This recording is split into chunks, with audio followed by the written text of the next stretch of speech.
Hello ವೀಕ್ಷಕರೇ, ನಾನಿವತ್ತು commerce KSET 2024ರ ಫಲಿತಾಂಶದ ಅನಾಲಿಸಿಸ್ ಅನ್ನು ಮಾಡಲಿಕ್ಕಿದ್ದೇನೆ. ಈ ಸಲದ ಪರೀಕ್ಷೆಯನ್ನು 13,524 ಮಂದಿ ಎದುರಿಸಿದ್ರು. ಅದರಲ್ಲಿ ಹೈಯೆಸ್ಟ್ ಸ್ಕೋರ್ 202 ಆಗಿದೆ. ಕಡಿಮೆ ಸ್ಕೋರ್ ಎಷ್ಟು ಅಂತ ಕೇಳಿದರೆ 10 ಬಂದಿರ್ತದೆ.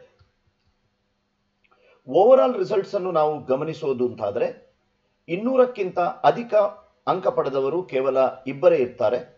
190ರಿಂದ 200 6 ಮಂದಿ, 180ರಿಂದ 190ರ ನಡುವೆ ಅಂಕ ಗಳಿಸಿದವರು 13 ಮಂದಿ, 170ರಿಂದ 180 49 ಮಂದಿ ಅಂಕ ಗಳಿಸಿರ್ತಾರೆ. 160ರಿಂದ 170 142 ಮಂದಿ ಗಳಿಸಿದ್ದಾರೆ. 150ರಿಂದ 160 393 ಮಂದಿ, 140ರಿಂದ 150 808 ಮಂದಿ, 130ರಿಂದ 140 1526 ಮಂದಿ, 120ರಿಂದ 130 2366, 110ರಿಂದ 120 2770 ಮಂದಿ ಗಳಿಸಿರ್ತಾರೆ.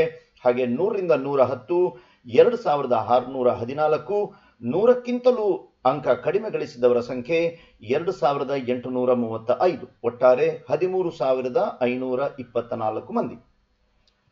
ಗ್ರಾಫ್ನಲ್ಲಿ ಗಮನಿಸೋದು ಅಂತಾದರೂ ಕೂಡ 150ರ ವರೆಗಿನ ಬಾರ್ಗಳನ್ನು ನೀವು ಗಮನಿಸುವುದಂತಾದರೆ ಅವೆಲ್ಲವೂ ಕೂಡ ಉಳಿದ ಫಲಿತಾಂಶಗಳಿಗೆ ಹೋಲಿಸಿದಾಗ ಕಡಿಮೆ ಕಾಣ್ತಾ ಇದೆ.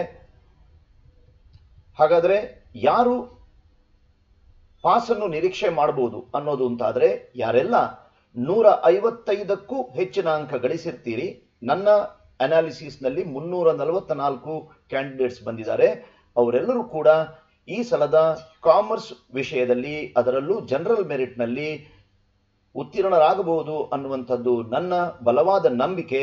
ಹಾಗೆಯೇ ಉಳಿದಂಥ ಕೆಟಗರಿಯವರು 10 ಮಾರ್ಕನ್ನು ಕಡಿಮೆ ಮಾಡಿಕೊಂಡು ತಮ್ಮ ಫಲಿತಾಂಶವನ್ನು ನಿರೀಕ್ಷಿಸಬಹುದು.